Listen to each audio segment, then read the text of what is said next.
Hello everyone, welcome back to the channel. दोस्तों, आज सुबह मैंने आरआरबी पीओ मेंस का एक इंग्लिश का सेक्शनल मॉक दिया था। इस वीडियो में हम उसी का एनालिसिस करेंगे। दोस्तों, लास्ट में मैं आपको अपनी एक स्ट्रैटेजी के बारे में बताने वाला हूं जो कि मुझे हार्ड पैसेज को सॉल्व करने में मदद करती है और इसका इस्तेमाल करके आप भी अपने मार्क्स को इम्प्रूव कर सकते हैं। ये स्ट्रैटेजी सिर्फ तब नहीं काम आती जब आपको पैसेज हार्ड मिले, बल्कि तब भी बहुत काम आती है जब आपको कम समय में एक लंबे पैसेज को सॉल्व करना होता है। तो इस वीडियो में लास्ट तक ज़रूर बने रहें, आपको बहुत कुछ सीखने को ज़रूर मिलेगा इसमें। तो चलिए शुरू करते हैं। तो दोस्तों, सबसे पहले बात करें अटेम्प्ट्स की, तो मेरा 29 टोटल अटेम्प्ट रहा, जिसमें से 24 सही और 5 गलत हो गए। स्कोर कुछ 22.75 बना और 94 परसेंटाइल रहा। अब चलते हैं क्वेश्चंस पे और देखते हैं कि कौन कौन से क्वेश्चंस कितने सही थे। ओके, तो ये मेरा एरर में 2 क्वेश्चन गलत हो गया, 25 और 27 नंबर। 27 में मैंने यहाँ पे ये चीज़ ध्यान नहीं दिया, मैंने बाद में देखा तो ये बहुत ईजिली पकड़ में आ रहा था। Explains the concept notes, explains की जगह पे एक्सप्लेन होना चाहिए था, बट मैंने ये ध्यान नहीं दिया। मेरा ध्यान यहाँ पे चला गया कि fish are an important sources.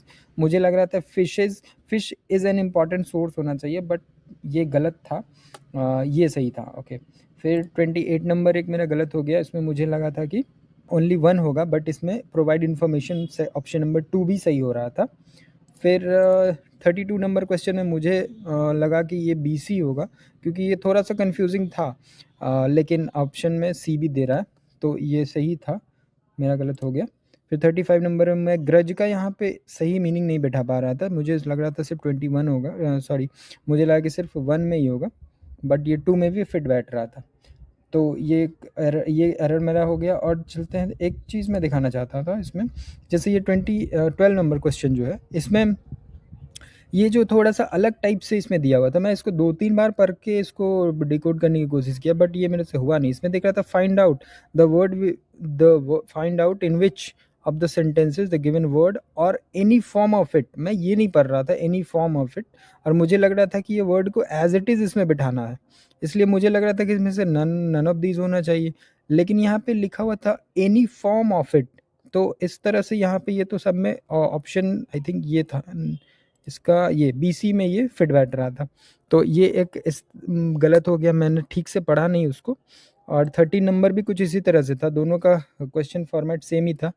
तो इस तरह से ये 2 क्वेश्चन अगर मैं वहाँ पे, इसमें शायद इसमें ऑल था, हाँ, इसमें अगर उस टाइम पता चल जाता, ये पढ़ लेता मैं, तो शायद ये दोनों क्वेश्चन मेरे सही हो जाते। ओके, फिर एक मैं ये छोड़ दिया क्वेश्चन, इसमें भी बहुत ईजिली हो रहा था, मैंने बाद में करके देखा, तो कुछ इस तरह से ये रहा। अब जो मैं चीज़ आपको बताना चाहता था वो पैसेज में था। पैसेज में क्या था कि ये जो पैसेज था इसमें मुझे टाइम नहीं मिला।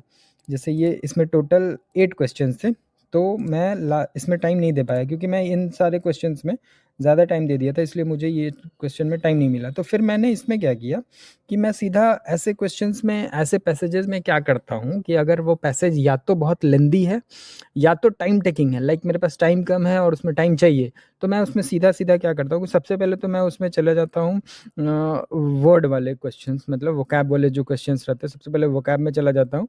और वोकैब के जो बनने वाले रहते हैं, मिनिमम आपको कोई भी पैसेज उठाकर आप देखेंगे उसमें मिनिमम 2 वोकैब का क्वेश्चन रहता ही है।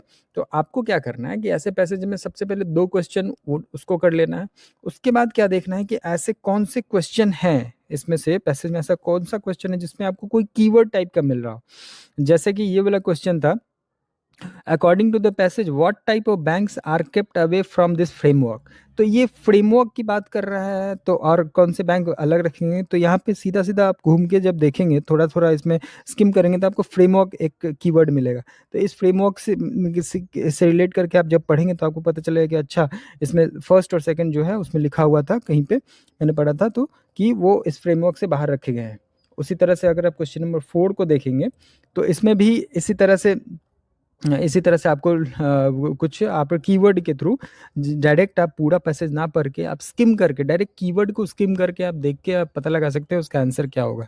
तो इस तरह से अगर कोई पैसेज ज़्यादा लंबा है, समय आपके पास कम है, तो कम समय में आप एटलीस्ट 3 से 4 क्वेश्चंस आप सही कर सकते हैं।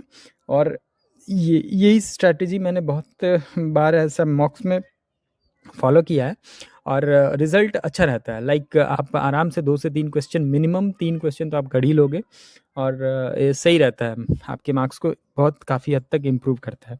तो दोस्तों ये कुछ रहा मेरा आज का एनालिसिस। आप अगर मॉक्स दे रहे हैं तो आप ज़रूर बताएँ कैसा रहा, और इस तरह के वीडियोज़ अगर आपको और चाहिए तो बिल्कुल इस चैनल को सब्सक्राइब करें और लाइक करें, शेयर करें। Thank you very much.